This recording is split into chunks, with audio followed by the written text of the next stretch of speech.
Bismillahirrahmanirrahim. Assalamu alaikum. This is the first in a series of vlogs that I'm going to do this time about applied activism, about civil disobedience for Pakistan's liberation. This is part of a series called Let's Liberate Pakistan, or LLP, and this is going to be LLP-3B. And I'll talk to you a little about the series. Well, first of all, what's happening in Pakistan? And before I go into that, I want to make sure that I state this disclaimer that this vlog is for informational purposes only, for educational purposes only. This is not a call to action. Do not blame me for anything that happens as a result of this, because there's information of all kinds available. So what I'm doing here is just providing information on a very real thing that exists, and some people use it for civil disobedience. Some people use it for activism. So if you want to do something in response to this, then consult your legal expert, consult an expert of computer science. So this is not a call to action. That said, what is this about? You probably know this man. This man's name is Imran Khan. Before he went to jail, he made a statement, a very powerful statement. So listen to his statement, and then you know for yourself what he said. He said, get out and fight for the cause. Don't just sit down and sleep. This is not a sleeping nation. This is a living nation. So listen to his message.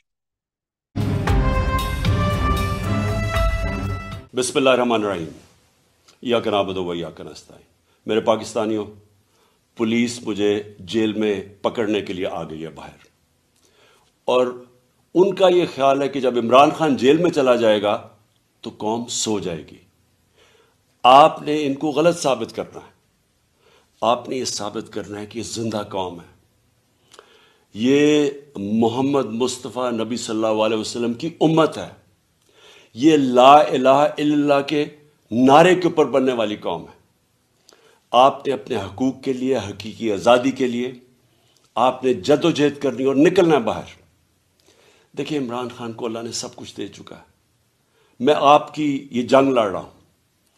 मैं तो अपनी सारी जिंदगी जंग लड़ी और लड़ता रहूंगा, लेकिन अगर मुझे कुछ होता है या जेल में जाता हूं या मार देते हैं, तो आपने ये साबित करना है कि इमरान खान के बगैर भी ये कौम जदोजहद करेगी, और ये बदतरीन गुलामी इन चोरों की और ये जो एक आदमी फैसले कर रहा है इस मुल्क के, ये कभी आप कबूल नहीं करेंगे। Now listen to the situation in Pakistan described by journalist Sami Ibrahim. He says in Pakistan, Imran Khan's trial is worse than Guantanamo Bay trials, which he had witnessed as well in America when he used to work for Geo News. अल्लाह ताला मुझे माफ़ करे। मैं जो मैंने देखा आज, मैंने आपको गुआंतानामो बे की आपको मैंने मिसाल दी, हमने मुर्सी का ट्रायल देखा, हमने सद्दाम हुसैन का ट्रायल देखा। ऐसा नहीं था। खान साहब ने कोशिश की, दीवार ऊंची थी, कुर्सी पर भी वो चढ़े, लेकिन ऊपर तक वो नहीं आ पा रहा था। फिर इतनी देर में जज साहब उठ के चले गए, शायद ब्रेक हो गई, तो फिर उन्होंने कहा कि अच्छा मैं आवाज़ बुलंद बात कर। And now listen to journalist Mueed Pirzada. Mueed Pirzada says that the way he sees it, Imran Khan will not be released until September. They're going to keep him there for the long haul. So this is pretty terrible. So listen to him, what he says. Assembly है कि एक case में उसको पकड़ने दो, उसमें बेशक acquittal हो जाए, जिस दिन उसका एक्विटल हो उस दिन अगले केस में कन्विक्शन कर दो। तो इस हवाले से 5-6 हफ्तों के बाद, महीना 1.5 महीने में जब बाकी सारे केसेस का एक्विटल हो गया होगा, तो अल-कादर ट्रस्ट के अंदर कन्विक्शन हो जाएगी, फिर अदालतों की छुट्टियां आ जाएंगी और फिर अपीलें नहीं हो सकेंगी। इसका मतलब है कि सितंबर तक इमरान खान कम से कम सितंबर तक तो जेल में ही रहेंगे। Even if the judges are there and the courts are open, this is Mr. Nazar Chauhan Sahib, who's a very interesting person who tells you something about the courts in Pakistan. So listen to him. देखें, मैं आपको एक बात बताऊं, आपको judiciary से कभी भी किसी किस्म की भी जुडिशरी से किसी किस्म का इंसाफ न मिला है पास्ट में, न मिलेगा, let me tell you. And now let's listen to Alima Khan, who is Imran Khan's sister. She says Imran Khan is going to be poisoned. That's what she has heard. So listen to her statement. उनके blood test करवा रहे हैं, इमरान खान का भी और बुशरा बीबी का, ताकि ये अब जहर पे आ जाएंगे। अब इनका अगला स्टेप जो हम सुन रहे हैं कि जहर देना चाहते हैं बुशरा बीबी को और इमरान खान को। I'm going to pose you with a challenge. You've heard how dire the situation is in Pakistan. You know that they want to kill Imran Khan.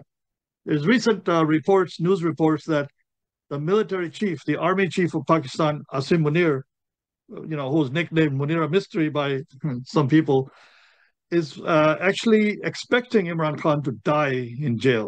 So his trials are bogus. I mean, the accusations against him are so bogus. Everybody knows that. And yet they're just holding him in prison for no good reason at all. They're up to no good. So now what I'm going to do is I'm going to pose you with a challenge, a moral challenge. So what is your moral challenge? Your moral challenge is this. If you have two options, and both options are bad, what do you choose? Do you choose the worst option or do you choose the good option? So this is the moral challenge I'm posing to you. This is a person you see inside a room who is dying.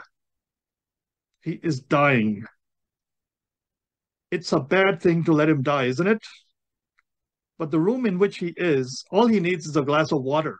And you have a glass of water. The door is locked. You know, it's not okay to open a door that's not supposed to be open. You don't break a lock. Will you break the law? It's breaking the law to break someone's lock. That's not your house. Will you break the law to save this man's life? Will you break the lock and save this man's life? This is a good thing to do. This is a bad thing to do. Would you do a bad thing and prevent doing a worse thing by not doing this good? Letting someone die is a worse evil. That's a moral challenge I'm putting in front of you as an example. Now, will you do this and save the man's life? Break the lock. Here's another moral challenge for you. Here's a child who's running on the street and a car is coming. It'll be a terrible thing. You know, a very terrible thing is about to happen. The child is about to die. Will you run and grab the child and take the child away from the path of the car? Or will you let the child die? Letting the child die is a bad, bad thing. But then crossing the road where there's no zebra crossing is also a bad thing. It's called jaywalking.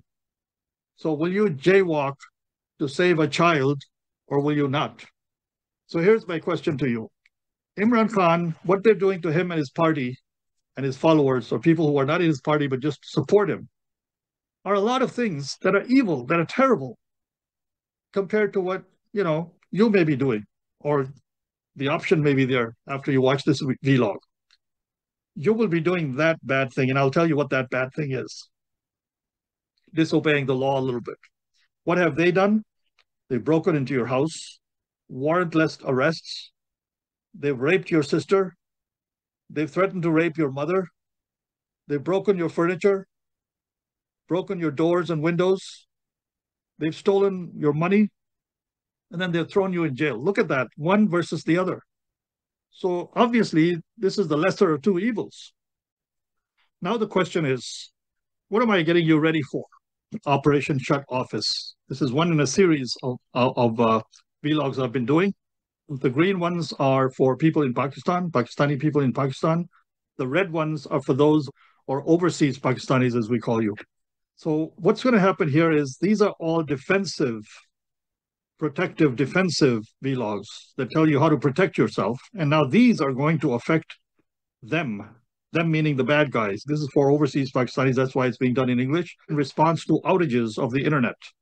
This is an idea. This is not a suggestion. This is an idea.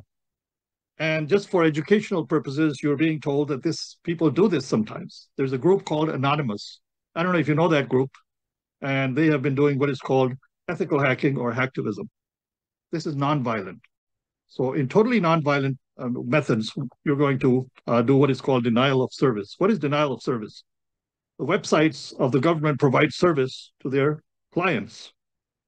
How do you deny them that service if you also log into the same computer that they're trying to reach, the same website? Eventually, that computer system is not going to produce results for them. So the normal clients are going to be shut out of the system. And what is this DDoS or DDoS? It is distributed denial of service. How do you do distributed denial of service? It's not just you who's attacking them. It's a lot of people who are performing the operation. So the computer systems get overwhelmed and they cannot respond to the normal clients and business gets shut down. You've heard of the phrase, no business as usual, right? When people protest, they say no business as usual. This is one way to shut down business. When you shut down business, there may be financial losses, but then they can stop it by not doing what they're doing, correct? That's what you can tell them. So a DDoS attack, or a DDoS operation, we should say, uses potentially thousands of computers. And do you have thousands of friends who you can be working at the same time? Maybe that's what happens. Now, in DDoS attacks, this is the normal situation. These are the normal clients of this computer system. This could be a website of the army. This could be a website of, let's say, politicians, parliament. This could be the website of the Supreme Court, of the police. And this indicates who the websites may belong to or who may be controlling them all. So these are normal clients. On any average day, this is what happens. They try to get access to the computer. There are several pathways, channels through which they can go. And let's see if they can get access or not. There you go. They get access. They're all connected to the computer and doing work. That day's work is over. They're gone. Next day they come in, they connect to the computer again. But then one day this may happen. Instead of them connecting to the computer, all these other guys, these demons, are also interested. Well, did I just call you a demon? If you do it, then you're a demon. So you see, I'm not in favor of it. I'm just saying this is something that can be done. I'm not saying you should do it. So all these bad guys, demons, what are they planning to do? They're up to no good. These normal, God-fearing, law-abiding, tax-paying citizens of the country are trying to log into the website so they go to work that day. And look what happens. OMG, look at that. Look at that. All these guys threw their requests to this computer, and these poor guys are left out. They cannot get access to the computer, which they normally do. Now they're talking to each other. What's going on? They can't even talk to each other because they talk to each other through the computer. So there's a communication blockout. So this may be the answer that people might give to the government saying, you shut down the internet on us, we shut down the website on you. So that's basically the graphic explanation of how a DDoS attack or a DDoS operation works. That's why they call it DDoS, distributed. Many people simultaneously connect to that computer. And so that computer is no longer available to the people who normally connect to that computer. So then, what are the types of DDoS operations? One of them is called volumetric approach. This is the simplest. In this, simply, there's too many connections trying to be made to that website or to that server or to that router. And the result is the bandwidth. Every website or server has a limit that it can handle. So when it exceeds that bandwidth, it will either slow down or it'll actually completely shut down. Shut down means nobody can access it because all the portals are occupied. The flood of internet traffic will overwhelm the system. The second one is called protocol approach. This happens right at the beginning when a computer greets a system and the system responds. So when too many requests come, none of them is completed. So the system is essentially flooded as well. The third one is called application layer approach. In this, you attack, for example, a certain Excel. There's a spreadsheet that you request from them. So a certain app can be attacked. It could be a PDF file that you're requesting. The computer is trying to prepare it for you, and before it's done it, you've sent another request. So the computer is overwhelmed. In this case, when you attack a layer, then you can have a more successful operation because the fewer people can actually accomplish this. So here are some examples of DDoS operations that took place somewhat recently. Well, an earlier one was very big, very effective in the sense that it was done against a parliament government. The government of Estonia was attacked by probably people who were upset. So this was a TCP/IP type of address attack. This is a protocol attack. And GitHub is a very big, this shows you the massive power of DDoS. A group called Anonymous was able to attack them and degrade their service. And the attack was, temporary, but it was able to bring it down, bring GitHub down. And then a DIN attack, this was a DNS provider, DIN, was successful. It was an application layer attack. These are usually effective.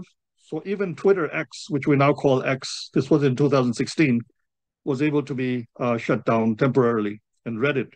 So outages occurred for these big companies. I doubt if Pakistan has websites that are this big, servers that are this big, that are able to handle such interaction. But anyway, sometimes it is not enough for some people to try to log in or connect to a computer because they already have safeguards against it. They've already got massive bandwidth. simply because they anticipate such attacks, and then they so this conversation is for both parties. So the parties whose websites may be accessed in this manner can actually protect themselves in advance, and those who might decide to attack them, the bad guys, will also get ideas. But my thing is, I'm not suggesting to anyone, just do the right thing. So what they do is they use what are called tools. These tools amplify what you're doing. So you don't have to have a lot of people. The tool will do it for you. The simplest tool that is free of charge is called LOIC, for low orbit ion cannon. And then there's high orbit. There's Hulk for HTTP unbearable load king. And then there's DDoS sim, that's for simulator, that attacks a layer. Layer number 7 is a high operation. Are you dead yet? Look at that. Look at how that sounds. Are you dead yet? You're actually not killing anybody here. So this is just a virtual, this is a figurative reference to dead. And then there's Tor's hammer. You use a Tor's browser for doing that kind of operation. So I'm just going to show you this a little bit, the low orbit ion cannon, so you get an idea how that looks like. It can be downloaded from many sources, but be very careful because some of these sources are not right. Even this may not be correct. So you're on your own. Do your own research if you want to download LOIC. What is LOIC? It's low orbit ion cannon, and you will see this laser pointer, So you basically point your laser at your target, and then they're zapped. So the way this works is when you download it and you open the app, the LOIC app, this is the page that comes up, and you enter your information here, and then your operation will be on. This is how you do it. If you know the URL of the website that you want to go to, that you want to shut down, you enter that URL here, complete URL, starting with HTTPS, :// if there's a www and all that, the rest of it. And then you log on to it. It's better if you know their IP address. You enter that here. And if you don't know the IP address, just enter the URL and log on, and the IP address will be displayed here. Where it says none right now, it will display an IP address. If it by itself displays an IP address, that's more likely to be correct than when you type in, because when you type in, you can make typos. And then what do? You set the ports, you can leave it at 80, and then you can select the method. The methods are available, 3 different methods are available. It will either say HTTP, or it'll say UDP, or it'll say TCP. That depends on what kind of system you're using. If it's a website that you have entered here, then you select HTTP. If you've selected an IP, then you select TCP here. If you're using a Mac system, then you use UDP, select UDP. And these are the threads, how many threads you want. You can make it as many as you want. You can make it 100, 1,000, whatever. And here, actually, it gives you an option to have a little fun. This is a message you send to the target. So let's say if this is going to the Pakistan Army, is the address you entered here, you can possibly write something like, Mr. Munira Mystery, General Munira Mystery, we're coming after you, or something. You can just have fun by giving them a message. They might actually get that message on their computer. And this is the speed of the attack. So what you can do is you can adjust this to low speed or high speed on this side, all right? And then you can then go to what's called, this is the start switch. This is actually where you start the attack. After you've done all these settings, you just click on this, which says, I'm a charging my laser. I'm a charging my laser. It's like, this is a laser gun, right? I'm a charging my laser means start. So when you click on that, this changes to stop flooding. You basically started flooding their system with a lot of requests. And down here, you will see the results. The results will be numbers. These numbers will go up very rapidly, and it'll show you how many requests have already been made, how many connections have been attempted. And possibly the computer by this time now will be off, their computer, that is. This is how you do a LOIC attack. And actually, you can take a look at it here. Okay, so let's try this. You see, I'm charging my laser changes to stop flooding. And now here on the bottom, you see the numbers rising so quickly. The attack is going on. The requests are just mounting. 4,000, 5,000, 6,000, 7,000. So every second you get like 1,000 requests of connection from that computer. This is a fake number you see over there. Now you stop the attack by just saying stop flooding, and that's the end of the attack. There we go. But like I said, I'm not a computer person, so you better contact a person who knows about computers before you go. I know next to nothing about computers. I just searched this stuff and then I thought I'd share some things with you, what I can understand, sort of, kind of. Anyway, the attack is stopped. The operation is stopped. When the operation is stopped, now you can ask your friends, did anybody try to log on to that website? And did the website work? You could do that for 10 minutes. You could do that for an hour. You could do that for the whole day. Maybe you can do it for 1 hour. The next hour, one of your friends is doing it, or a bunch of your friends are doing it, and they're just having fun shutting the website off. I hope you don't do it for bad purposes and only for good purposes with each other's computers to find out what's going on. Okay? So let's go on with this narrative here as to some more information about it. Let's go on with some more information about it. So this is how you do this. And then these are examples of where LOIC was used. Pretty interesting. This is my favorite, Operation Israel, Op Israel. This was done in 2013. And guess what was the problem then? Gaza was the one under attack. And so a group called Anonymous, I like this group, a group called Anonymous attacked Israel's websites, and they were able to get some results because these were government sites, finance sites, and that's pretty good. Then there were so many other attacks by LOIC. These were all basically activism type attacks. Actually, LOIC is not used for that. LOIC is used to test a system to see how protected it is. All right. So these are examples of LOIC. Now, these may be the examples you may want to explore. I mean, do it only for good purposes to test whether NADRA is good enough. NADRA keeps your records, and now they have the almighty military in charge of NADRA. Then you have the military itself. You have the Supreme Court. Let's say you may decide that Monday we're going to have fun with these websites. Tuesday we're going to have fun with the Supreme Court and the Pakistan Stock Exchange. You can't buy stocks, sell stocks, whatever. And you can have fun with PIA. Are they going to be able to book flights or not on that day? Islamabad police may not be able to make arrests on that day, Punjab police, because they communicate using their computers and websites and servers, right? Sindh police. These can all be Interior Ministry, Ministry of Foreign Affairs, Pakistan Forces of Inter-Services Intelligence, or ISI. They can also be Patwari websites. These could be the Pakistan Television.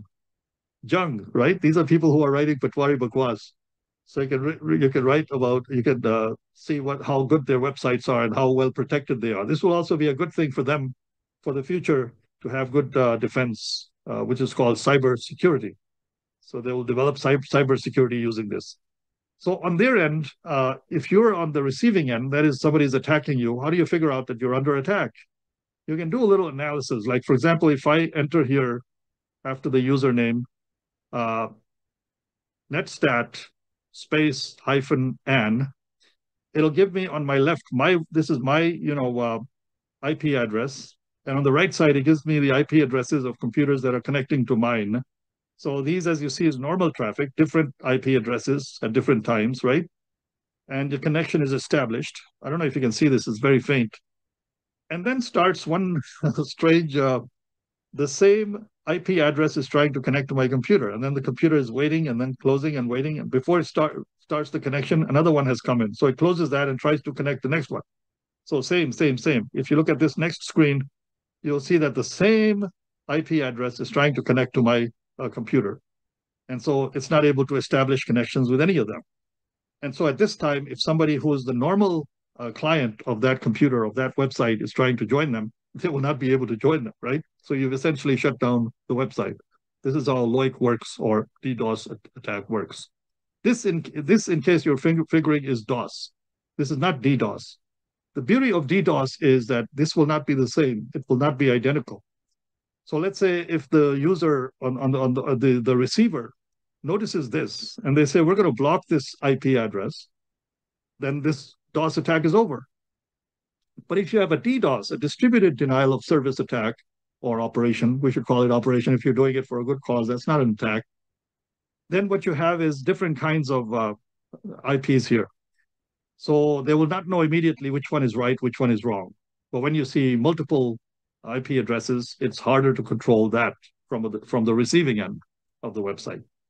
Now, the question I'm showing you, these people I'm showing you here, is what about your privacy? You will be immediately, because of your IP address, this is what identifies you. So you have to be careful, because you will immediately, the receiving end will know who's attacking us. So this is just a funny thing I wanted to share with you. This is a gentleman, this is a Pakistani intellectual, an analyst, who said that there is no privacy. His name is Haider Mahdi. He does a lot of vlogs with defense analyst Adil Raja. And both of them have fun sometimes talking about the Pakistan military.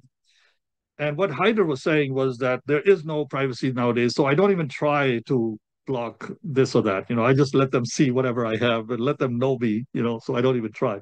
So if you listen to him, it's fun to listen to him. Listen for a second.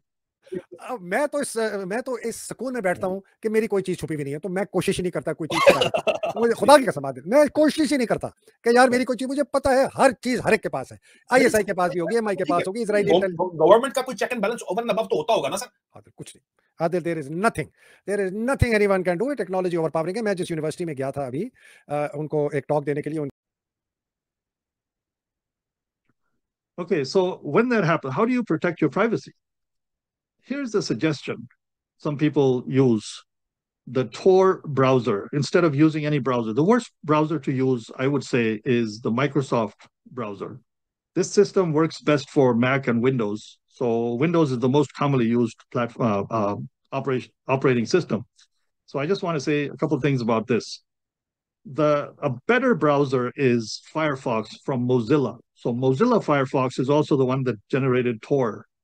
It can be downloaded from the Tor project if you don't already have it. So this is the one you should use, because the traffic goes through multiple countries, 3 countries generally, and different servers before it goes to the place you're trying to connect with. Use this when you are downloading the LOIC, which I just showed you about. So this is a better private browser relatively, but that doesn't mean that if you're using Tor, then you're all set. Once you get Tor and you open the application, this is how it looks like. So first thing you want to do is to configure the connection. So you can set up, you can do some privacy settings. Once you click on that, click on privacy and security and set it to anonymous mode. Anonymous mode is sometimes said, it says, keep it in always secure mode or always anonymous mode or always private browser or something like that. It says down here at the bottom. So click on that, and then you can go on and start to put your address here in your place. Okay, so it's generally a good, and then there are many other things you should do with Tor browser. For example, one thing you should, even though it goes through different countries, let's say if you're in the United States or Canada or, there's these 5 countries, these are the so-called 5 Eyes. What are the 5 Eyes? United States, Canada, Britain, New Zealand, Australia. They all have these English-speaking countries. They all have a lot of collaboration with each other. So there's very bad privacy in these countries. So if you're in the 5 Eyes, the 5 Eyes, as in eyes, right, which I don't have right now, what you do is you do settings so that you cannot go through these countries. So the Tor browser doesn't take you through them. It takes you through other countries. And how do you do that? There's something called the Tor-C file. You search for it, TORC file. And when you open that file, at the bottom of that, puts exit nodes or just say exclude nodes so-and-so. The node codes are there. Just search for country codes and just make sure that these countries are not on it. So you write exclude nodes. Just search it. And when you search it, do not search it using Google, because Google is it's very bad for privacy. Use DuckDuckGo. DuckDuckGo is a little bit better. So after you've done the privacy settings and after you've excluded the nodes from the Tor-C file, it's also a good idea to have these practices for privacy. First, you just use the Tor browser. You may use a private web and use a proper search engine. Use a VPN. Use a proxy. You can use this VPN in addition to Tor. Sometimes it's allowed, sometimes it's not allowed. Your internet service provider may detect you anyway, right? Or they may not allow you to use a VPN when you're using a Tor browser. If you use a VPN, they may not allow you to use a Tor browser.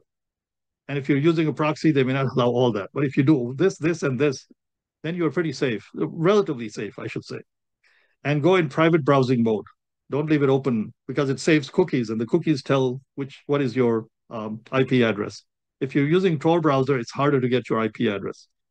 You can also change the computer settings. That is, do not allow your computer to take your keystrokes. By default, Microsoft Windows 11 that just came out, the most recent one, by default is going to take your keystrokes. You have to shut it off by saying that do not remember my settings. Then do not remember my keystrokes. You can also clear cookies after every, so if you've visited a million websites before and your cookies are still there, some new website you visit may be able to track you down as to which person this is. You should also, use an anonymous ISP. Do not, say, for example, be sitting at home trying to connect and download Loic. So you may want to use one of these, what do you call these, burner phones. I'll say more about burner phones, right? Like these, which you can buy and then throw away later because they're so cheap. And use those to connect to the internet and download the software. Take it on a USB and put it in your computer. You should also, from your settings in your computer itself, not the browser, but the computer itself, you should disable some things like telemetry, smart screen. Smart screen is I really hate this smart screen. Look at what they just found out. There's a group called Bleeping Computer.